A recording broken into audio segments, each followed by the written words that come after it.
राष्ट्रीय राजधानी दिल्ली में बीजेपी के परचम तले बनी राज्य सरकार में नई नवेली मुख्यमंत्री नियुक्त की गई रेखा गुप्ता ने पिछली आम आदमी पार्टी की सरकार पर अति गंभीर आरोप लगाया है। बीती 23 फरवरी रविवार को एक प्रेस ब्रीफिंग के दौरान मीडिया के सवालों पर जवाब देते हुए उन्होंने कहा कि पिछली आम आदमी पार्टी की सरकार भारतीय जनता पार्टी की सरकार के लिए सरकारी खजाने को खाली करके छोड़कर चली गई है। इसके बाद बीजेपी की तेज तर्रार नीति और दिल्ली की मुख्यमंत्री रेखा गुप्ता ने दिल्ली की जनता को ये भी आश्वासन दिया कि खजाना खाली भी हो तो क्या हुआ, लेकिन अपने वादों पर हम खरा उतरेंगे और दिल्ली की महिलाओं को हर महीने 2500 रुपए का भुगतान किया ही जाएगा। इसमें किसी को भी शक और शुबा नहीं होनी चाहिए।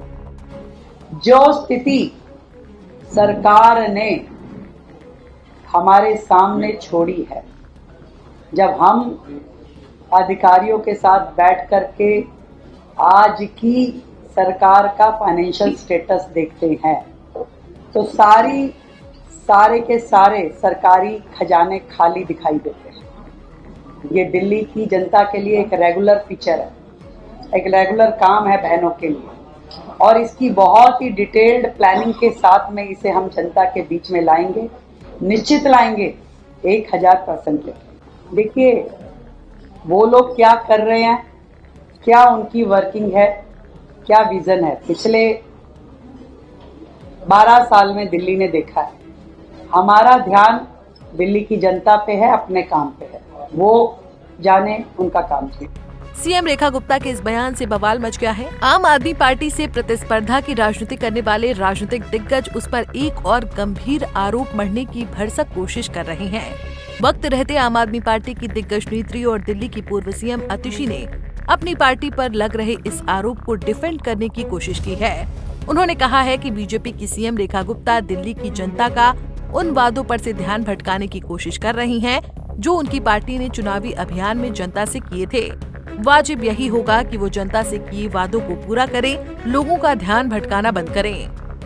देखिए, आज से दिल्ली विधानसभा का नया सत्र शुरू हो रहा है। दिल्ली के लोगों ने हमें विपक्ष की जिम्मेदारी दी है और हम दिल्ली के लोगों की आवाज़ बुलंदी से विधानसभा में उठाएंगे। भारतीय जनता पार्टी ने, प्रधानमंत्री नरेंद्र मोदी जी ने दिल्ली वालों को वादा किया था, गारंटी दी थी कि पहली कैबिनेट के मीटिंग में 2500 रुपये प्रति माह हर महिला को देने की स्कीम पास होगी। वो अभी तक नहीं हुई। 8 मार्च तक पहली किश्त का वादा था, तो 2500 रुपये दिल्ली की हर महिला को मिले, इस बात को भी हम बुलंदी से विधानसभा में उठाएंगे। मैंने भारतीय जनता पार्टी की सरकार के शपथ ग्रहण से पहले ही ये भविष्यवाणी करी थी कि भारतीय जनता पार्टी की सरकार कोई ना कोई बहाने ज़रूर बनाएगी काम ना करने के, अपने वादे ना पूरे करने के।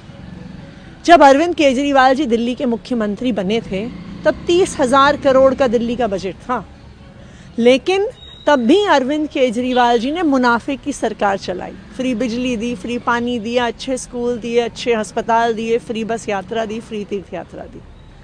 आज 77,000 करोड़ का बजट भारतीय जनता पार्टी को हम अपने 10 साल की सरकार के बाद देकर जा रहे हैं और वो कह रहे हैं खजाने खाली हैं। तो ये बिल्कुल साफ है, कमी पैसे की नहीं है, कमी नीयत की है। 24 फरवरी 2024 से नवगठित 8वीं दिल्ली विधानसभा का पहला सत्र भी जारी हो चुका है। सड़कों की लड़ाई सदन के भीतर दाखिल हो गई है। दिल्ली सरकार में कितना खजाना बचा है और कितना नहीं बचा है, इसका कोई भी अभी तक ऑफिशियल आंकड़ा जारी नहीं किया गया है। क्या जो गंभीर आरोप सीएम रेखा गुप्ता बाहर आम आदमी पार्टी पर लगाती नजर आ रही हैं, वो विधानसभा के भीतर भी लगाती नजर आएंगी? ये देखने वाली बात होगी। और क्या तब आम आदमी पार्टी ये हिसाब किताब देगी कि उसने पिछली 2 पंचवर्षीय का पैसा कहां और कैसे खर्च किया है?